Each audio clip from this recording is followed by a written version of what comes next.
everyone, and welcome to the webinar today. My name is Matt Jacobson. I am the Online Learning Coordinator for the Learning Technology Center of Illinois. I'd like to remind everyone that we are recording this webinar today. Recordings will be available on the LTC's YouTube channel within 24 to 48 hours of the close of this event today. Illinois PD credit is also available for those attending live during our webinar. Evaluations will be emailed to those live participants within 24 to 48 hours as well. If you have any questions today, please type those questions into either the chat or the Q&A. If you do use the chat, please make sure to click the blue drop-down menu that says hosts and panelists and change it to everyone so we can all read your questions and benefit from the responses. Today, we are joined by Kristi Sutter from Illinois State University. Kristi will be sharing with us a little bit about the maker's mindset and how we can use that in our classrooms. Kristi, can you tell us a little bit about yourself? Share your screen and take it away. Sure. Hi, everybody. My name is Kristi Sutter, and I have been at the laboratory schools now for 5 years. Before that, my journey in education started up in Rockford. I taught 3rd grade up there, moved down to Bloomington Normal for State Farm with my spouse, and ended up teaching 4th grade and then moved into the Library Media Center, which then sparked this interest to work with teachers and making things in their classroom, integrating educational technology in a more meaningful way. And when I came over to ISU, it was exciting to me because the school I'm at now, Thomas Metcalf Laboratory School, is very focused on maker's mindset, design thinking, and just really thinking about how students are learning. And I spend the first hour and a half of my day with middle school makerspace students.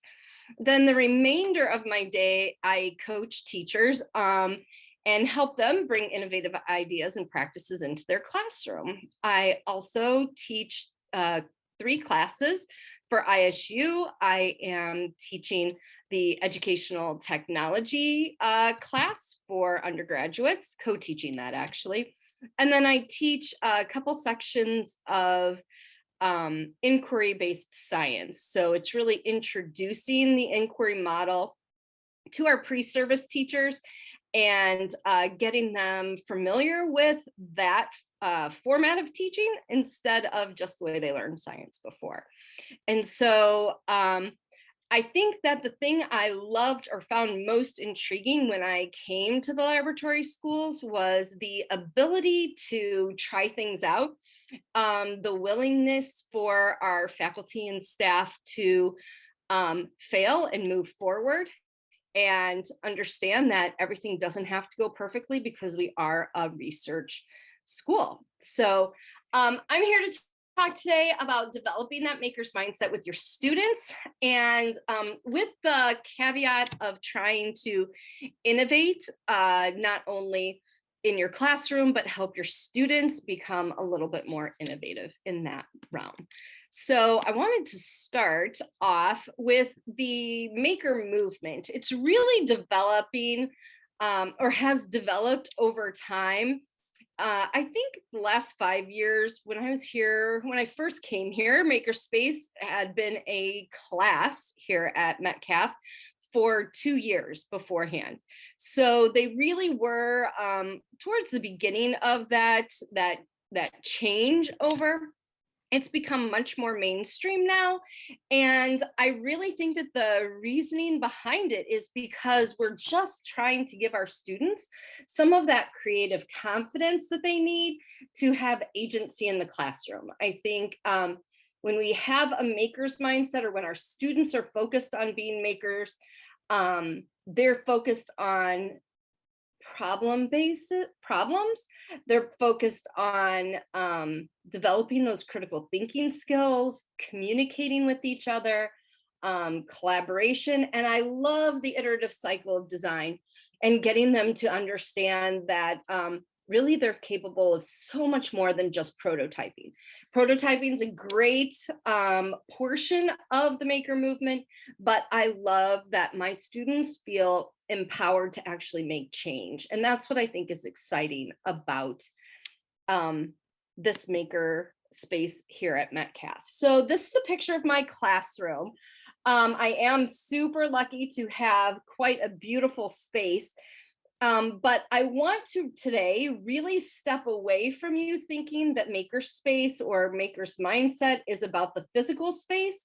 It's really more about how you as a teacher are supporting creativity in the classroom, problem solving, innovation. The tools that you collect along the way, it does not define what your makerspace is, in my opinion. I think makerspace is defined better if you think about what you as a teacher are enabling your students to do.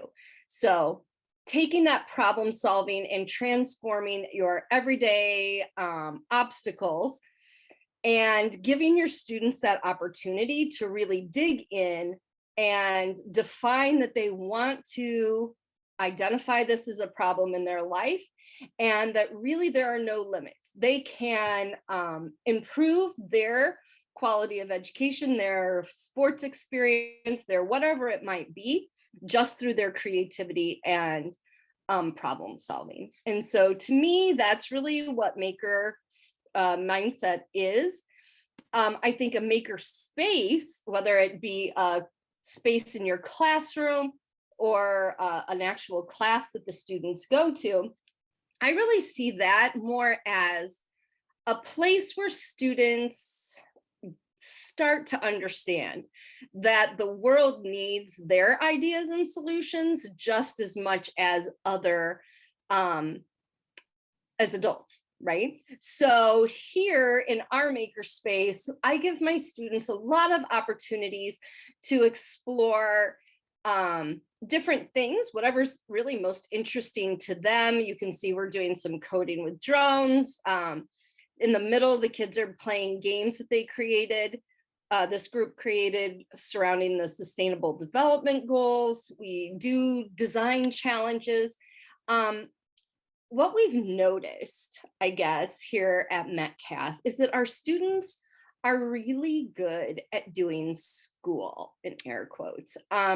They have learned how to be successful for the most part at spitting out exactly what the teacher wants. And as we really, as a staff, sat down and started looking at our students and trying to determine how we could take them to the next level, that's where the maker's mindset really came in. We wanted them to take some creative control over how they were demonstrating their understanding or their learning, and also the problems that they were solving. Less teacher directed and much more focused on students and what's most interesting to them.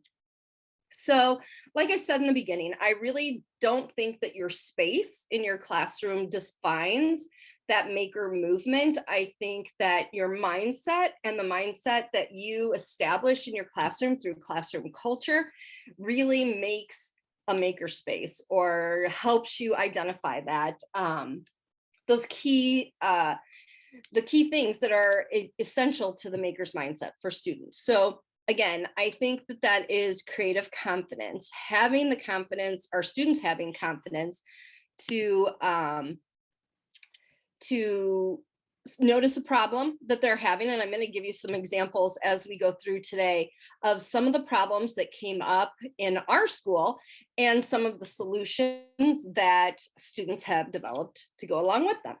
And then also a sense of agency, really some control. And I really hope that out of the pandemic, we've kind of figured that out, that, you know what, kids could really have a little bit more control over their learning and how they learn than maybe some traditional tracks of education had been beforehand. So I really think that that maker's mindset, if you are focusing on two things in your classroom to get started, would be developing that creative confidence. So giving your kids enough experiences where they're being creative, and then also giving your students that sense of agency and giving them some freedom of choice throughout their day.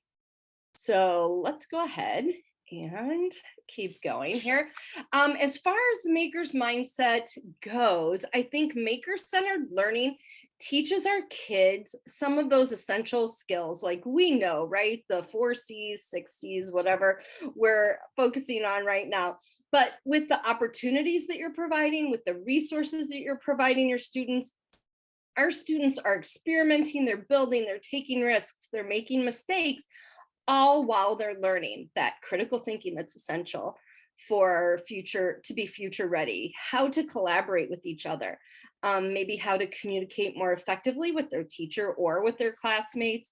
And I love the creativity that comes out when you are really centering your classroom in a maker's mindset. So I think it's important for us as educators to show our students that we also are using these newfound abilities to solve real world problems. And I think that that's being very honest with our students. We feel like here at Metcalf, some of our students struggle a bit with the need to be right the first time. And I think anybody who's tried to write with students, right? They don't want to do those second drafts, third drafts, whatever. And I think that using this process to develop a maker's mindset really helps with understanding that the feedback is so essential to moving forward. And so I think that we can look at maker's mindset as a source of innovation. I think that our students have to understand that they are figuring things out, whether it's through 3D design and printing, whether it's coding through drones and automation. They're exploring all the different things that they can do so that when they come out on the other end, they have a wealth of knowledge behind them to help them solve real world problems and work in these new business ventures that we may not even be aware of. So I think that as we're working to develop that creative confidence, we're really making sure that our students have opportunities to try things out if they're interested. You don't have to have a room full or a classroom set full of drones if you want someone to be using that as a possible solution, or student wants to be using that as a possible solution. You can have one in the back of the classroom that you're going to be using.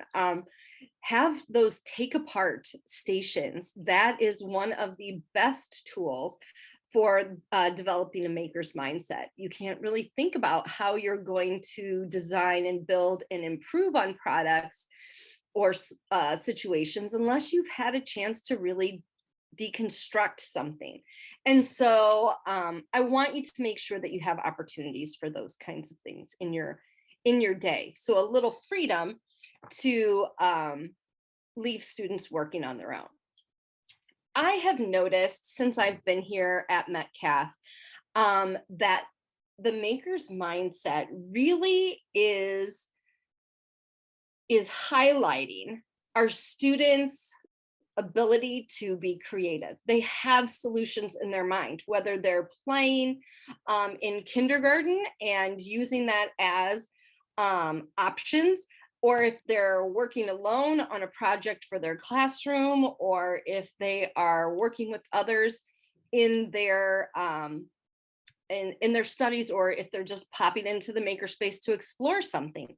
When we are really focused on innovation and problem solving, our students are starting to make connections. Here I have a picture of one of the walls in our school, and we did some work at Metcalf with John Hattie's work with visible learning. And we actually were lucky enough for some of our teachers to visit some schools or a school in Australia or New Zealand, sorry, I didn't get to go. And when they were there, they saw learner qualities in action. And these are the 7 learner qualities that our school has adopted. And that was the first difference that I noticed from the public school I came from when I came to the lab schools, is our students here at Metcalf are talking about things that they wonder about. They're talking about questions that they have related to the standards. They're also asking questions about things that they're just curious about. So self-awareness is really a great connection to the reflective part of the maker's mindset, and perseverance in knowing when to give up and go on and try something different, and having that grit, right? And when to stick with it. A lot of times we're finding that our students, if we say, you know, you need to have grit, they're working and working and working until they come to a solution. But when you're using that maker's mindset, or when you're in art class, there is a time when it's time to say, okay, I've spent enough time on this. This is not the direction I want to go. And that's where that self-awareness and reflection is really essential. So I really love the way that the learner qualities from John Hattie's work connect well with that idea of the maker's mindset, because I think it really focuses in on process over tools and products. So when we talk about the process, I really like this design cycle that comes from the NIU STEAM, actually, from Northern Illinois University. I know that's probably bad for me to say since I'm at ISU, but I love their iterative design cycle. This is a process that came out, I don't know, right at the height of all the STEM learning when it was starting, and making sure that our students understand that everything that they're working on, school in general, is iterative. Like, we are supposed to be asking questions, making plans, evaluating after we create, and then improving all through our grade levels. And nothing is ever really done. And I love this design cycle so much. We're actually using it with our pre-service teachers here on campus as well, because we're telling them, when you write your lesson plans, it is not done the first time. Every good teacher goes back to reflect. And really, if you're thinking about it that way, a maker's mindset really is the same mindset that we all have as good classroom teachers, where we're seeing problems, we're identifying solutions, and we're moving forward. So I love that connection, because it's so easy for us to just skim over it and think that what we're doing is a completely different set of skills, and it's really not. So if you are in a classroom and designing lessons that meet the needs of your students, then you really have that maker's mindset in your back pocket. I read several years ago when Launch first came out, that is a great, John Spencer has a great book on how to teach each of those steps of the design cycle and how to work with students on that. I think that's a great way to start developing that classroom culture. I also love the Invent to Learn book about tinkering and how you can use tinkering and engineering in your classroom. I think that when we look at these two resources and think about the maker's mindset really as kind of design thinking and your willingness to identify problems in the world and come up with equitable solutions, then it makes it a lot easier to integrate into your standards and content. Otherwise, teachers are often seeing this as something extra to teach, and it's not something extra.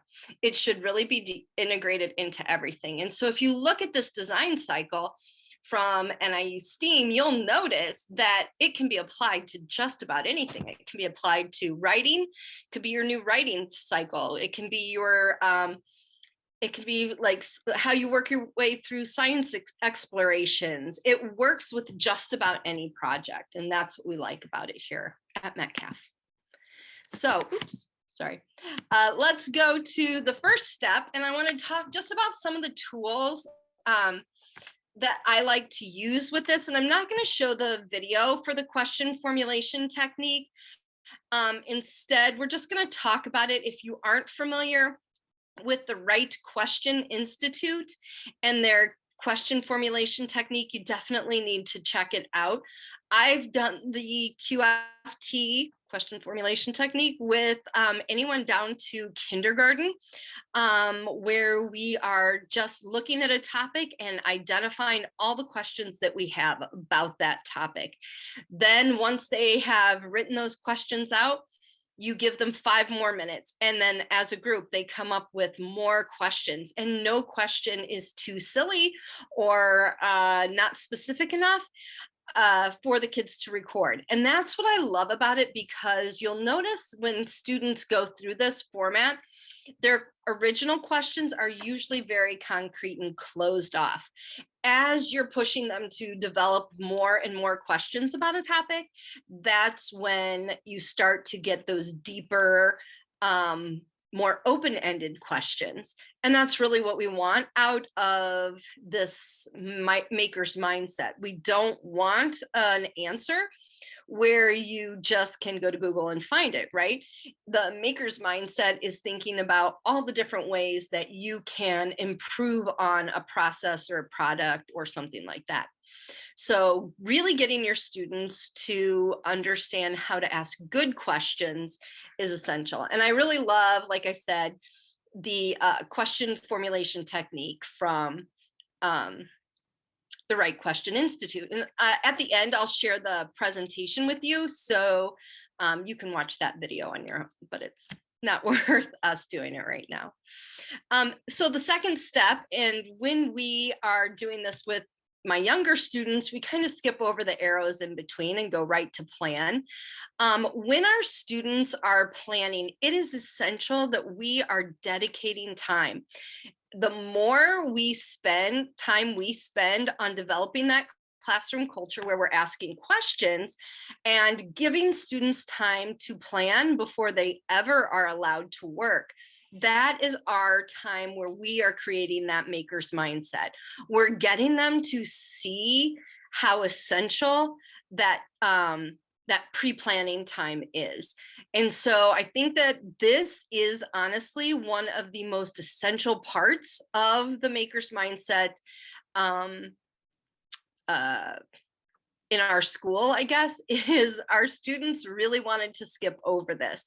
They didn't want to ask a lot of questions, or they were asking very shallow questions. And then when we started getting them to ask deeper questions, that's when we started noticing that they just wanted to jump right in and often weren't happy with their results when they didn't take that time to plan. So after the planning time, then we move into that create mode.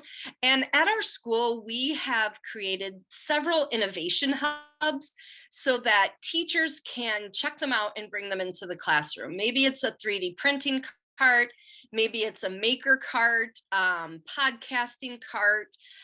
We have drones for coding, some iPads for digital art, and then like blocks and building materials. We don't expect we don't expect for teachers to have everything that their students might need. And so the bigger maker spaces in the building have these on mobile carts. And so those innovation hubs can be checked out. It does not have to be a fancy innovation hub. If you don't have money for it, tons of those leftover television carts that we used to pull into classrooms on Friday afternoons for videos. You can make those into the innovation hubs themselves. So, and when we're talking about maker carts, it does not have to be anything fancy. It's, boxes of toilet paper rolls and those kinds of things. Just really making sure that we're giving our students the opportunity to begin with that prototyping and helping them understand that prototyping isn't always the end, that ultimately after that prototype, then you go into creating something that actually can work. And so that's what we're doing with our kids here.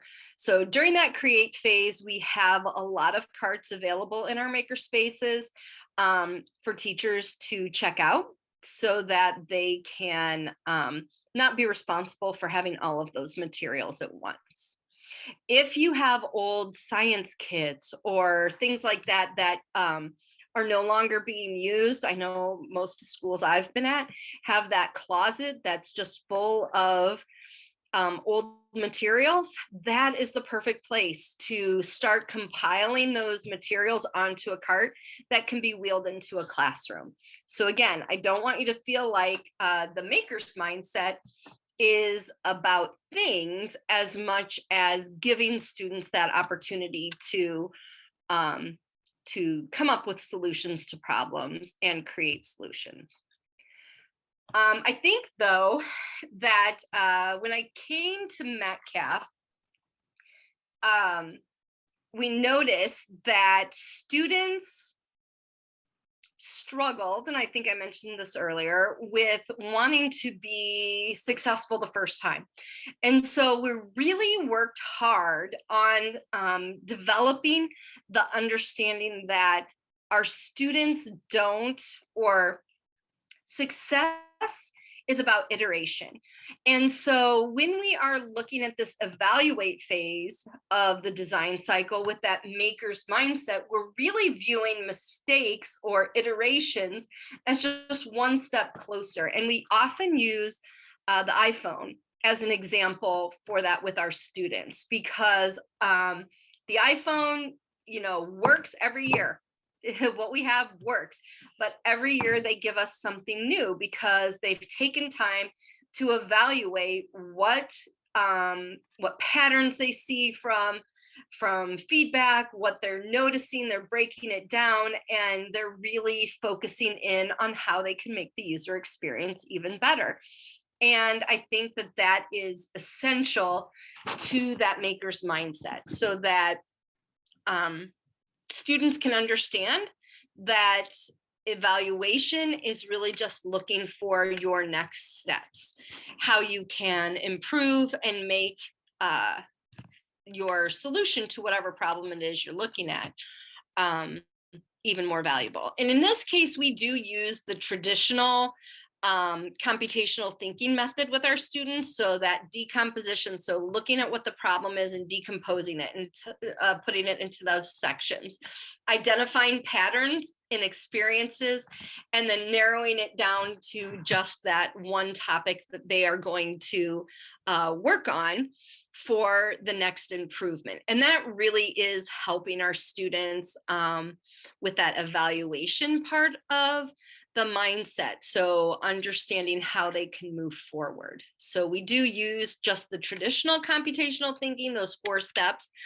And those words, the vocabulary, are really introduced. I know my 2nd graders use it. So as low as 2nd grade. So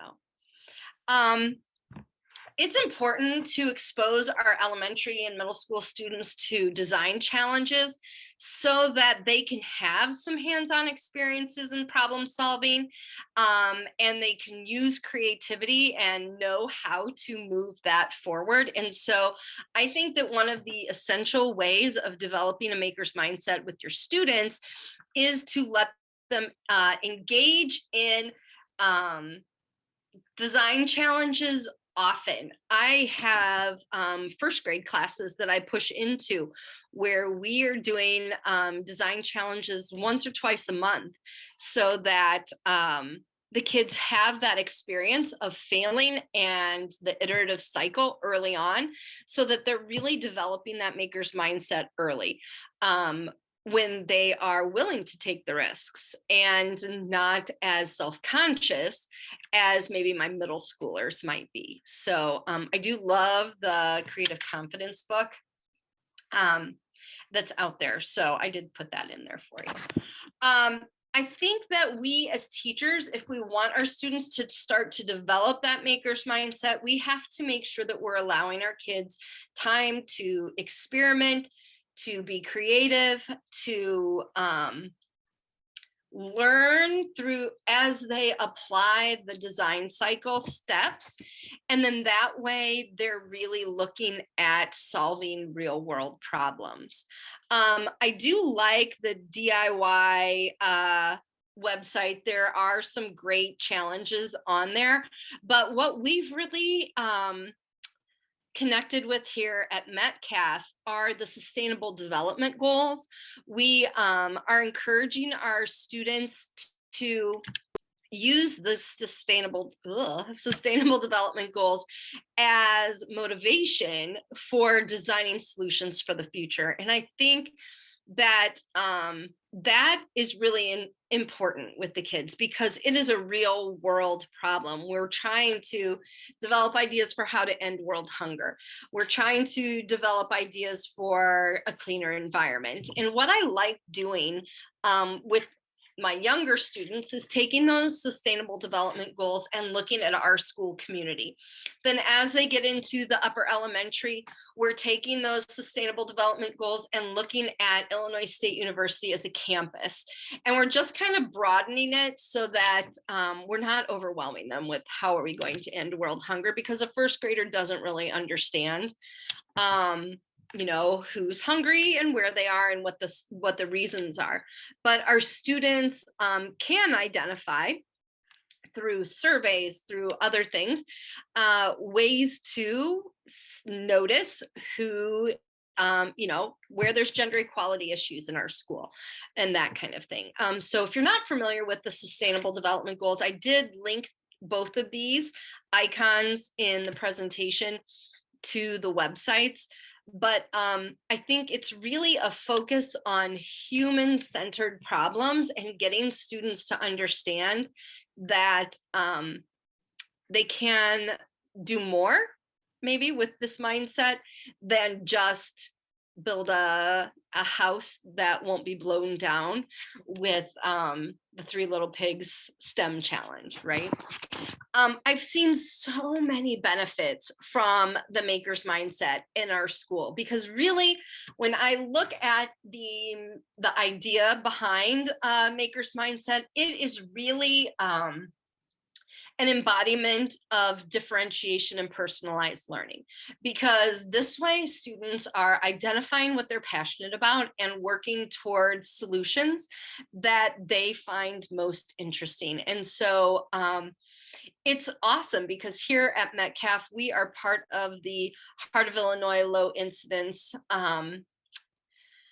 Association here in Central Illinois, meaning that we have students who are blind, deaf, and low vision on our campus in all of our classes. And so I had a group of students who were interested in coding and automated solutions to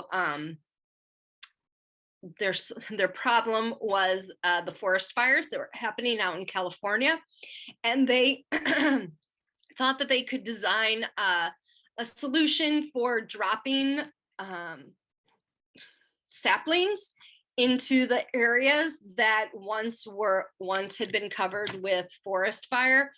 And so they were going into coding. Well, I had a student, as Olivia's sixth grade, who were interested in that. And Olivia was one of them, and she's blind. And it was awesome because through her process, she was able to come up with all of these different projects that she could do and coding, block coding just didn't seem like one of those things right off the bat that would work for her, but we found a solution.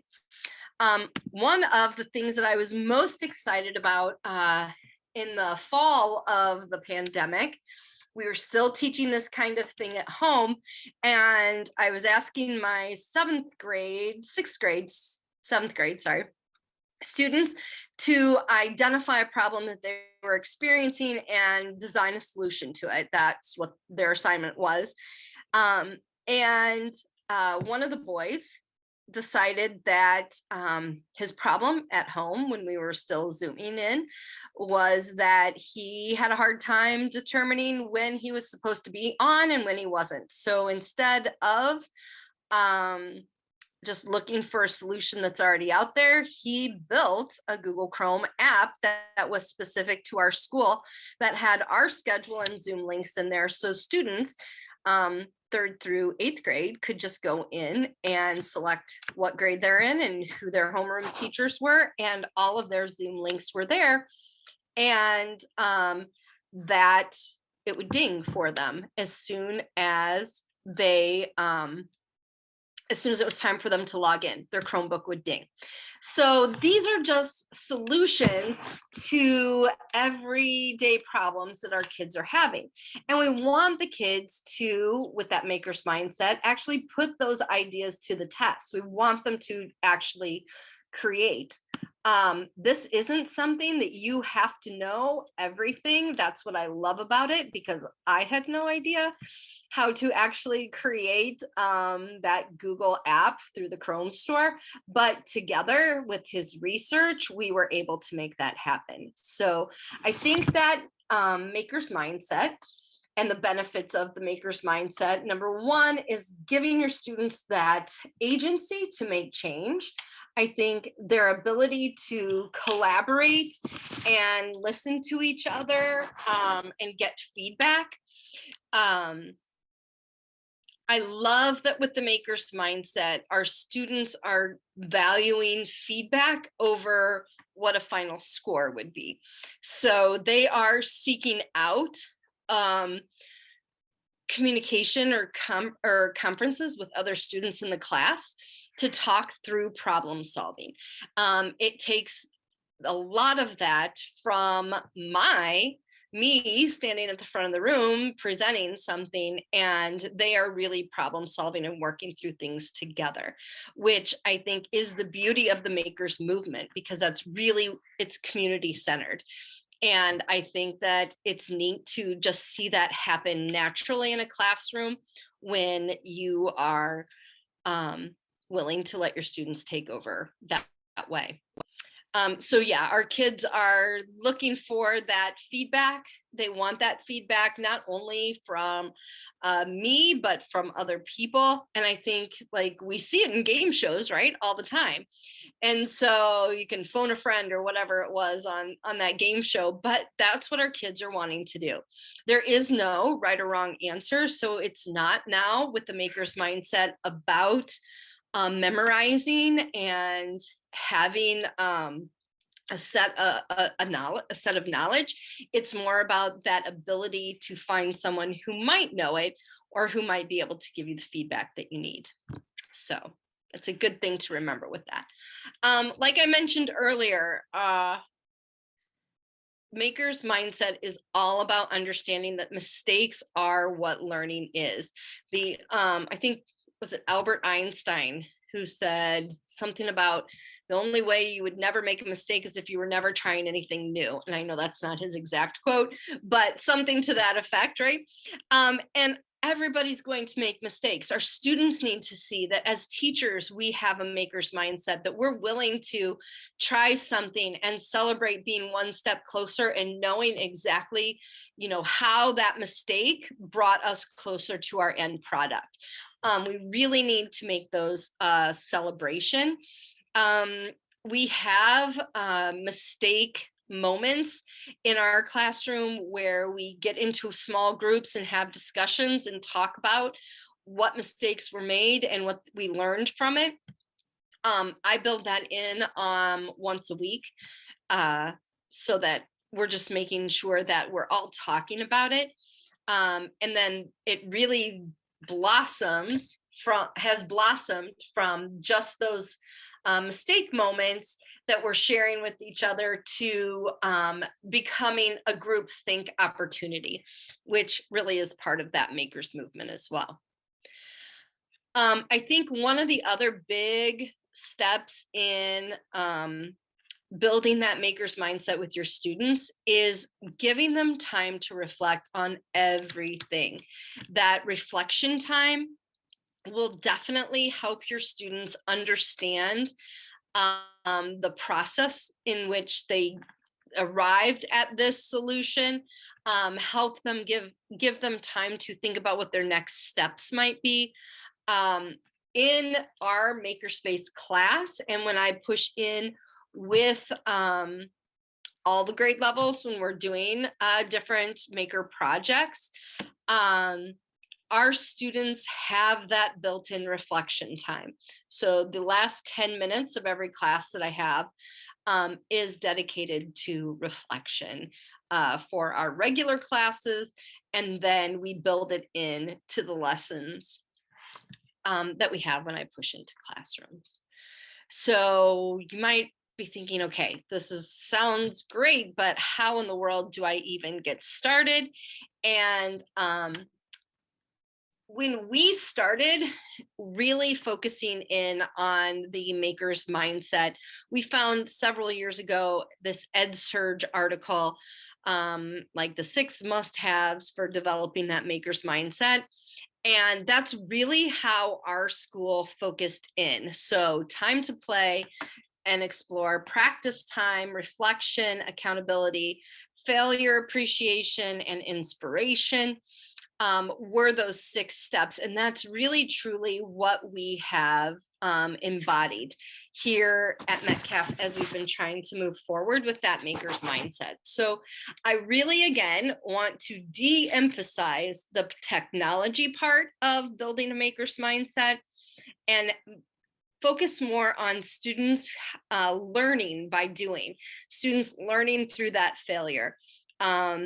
We started as little as pre-K. You can see the little one on the left. Just understanding how things are put together by giving the students the opportunity to explore putting together tents and how those structures are put together. And then it does, of course, move into the technology where they were working with Makeys. We have little bits.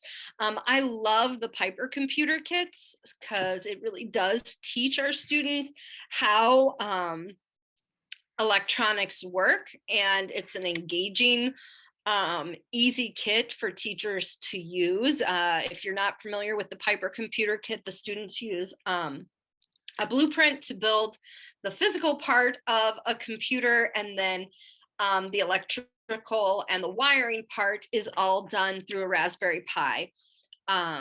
And it's actually through Minecraft, I think, is a Minecraft activity that leads them through how to wire their computers. And it gives them a good basis of information so that when they move forward into 6th, 7th, and 8th grade, then they have that knowledge in their back pocket. So really giving our students opportunities to play and explore. And then really it boils down to time to practice, opportunities to be involved in that iterative cycle, opportunities, whether it's family nights or in a classroom or just design, to understand the process and how a maker thinks. So when we're doing that, I love to give my students that practice. We focus on reflection through Flipgrid. That's how we decided to do that as a school.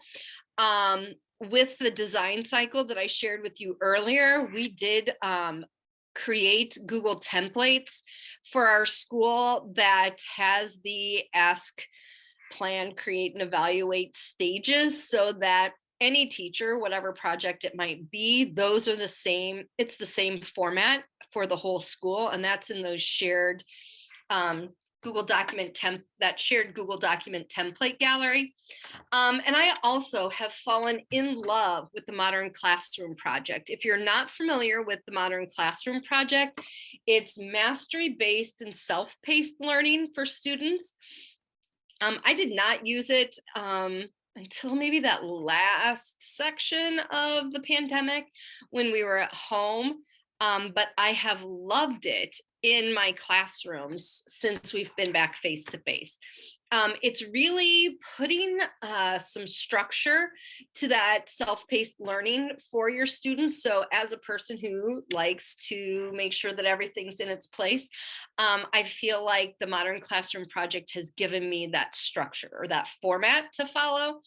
And you break down your lessons into must-dos, should-dos, aspire-to-dos, and then mastery checks. And that is working really, really well for our kids. So different opportunities to practice, and then obviously through reflection. And like I mentioned, we're using a lot of Flipgrid for reflection. But what I think is essential, because this makes a good connection to our learner qualities from Hattie, is that accountability. We in our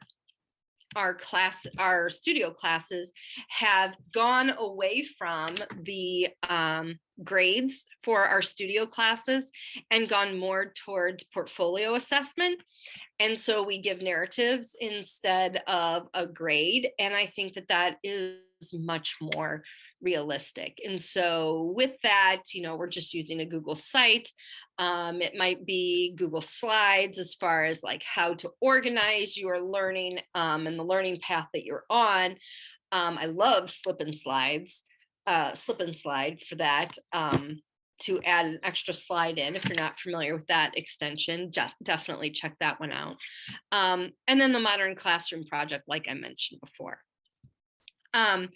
As we get to be more and more accountable, we're making those celebrations of failure so that we are normalizing that for our students, and then really making sure that they have the opportunity to grow based off of that, and focusing in on how to decompose what they're seeing as failures and how they can make their next steps as they move forward.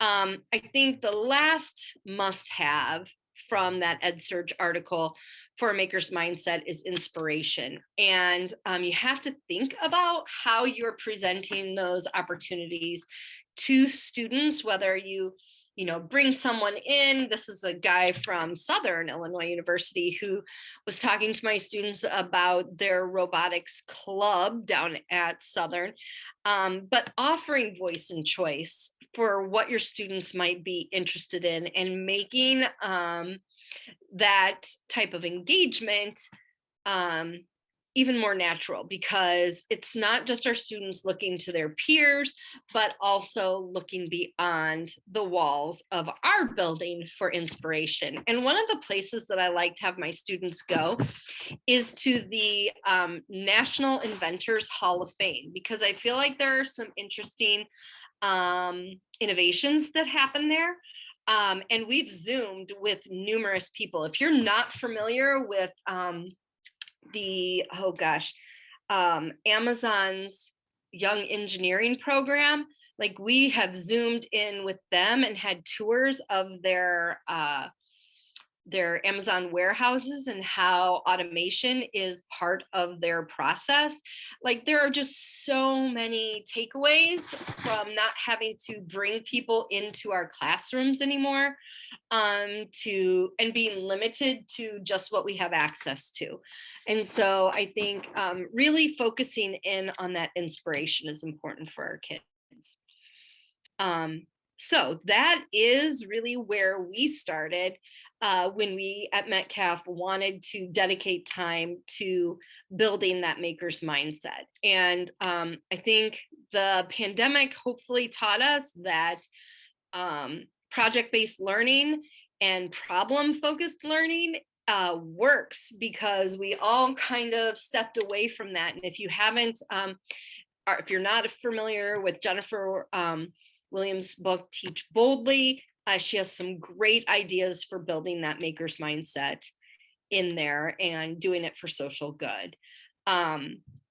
So I think that my biggest recommendation for everybody is that we are giving our students opportunities to make an impact right now, just like Max and the app that he created, or the girls in the 6th grade class who wanted to design drones that would be solid enough to drop those saplings into the burnt forests. We really have to give them an opportunity to make their impact now and not just stick with prototyping. Prototyping is a necessary part of that maker's process, but definitely not where we as educators want to stop. We want our students to feel the power that they have, quite honestly. And really, it's our role as the teachers, I believe, to help them understand that they can make changes in the world. And it's really that maker's mindset that's going to help them make that happen. And so I think that our classrooms have to be different. We cannot expect to empower our students with the maker's mindset by teaching the same way sorry about that, the same way we've taught before. So I'm gonna, there we go. The same way we taught before. Instead, we are going to have to change our classroom climate and make it an opportunity or a place where our students have some agency, where they have the ability to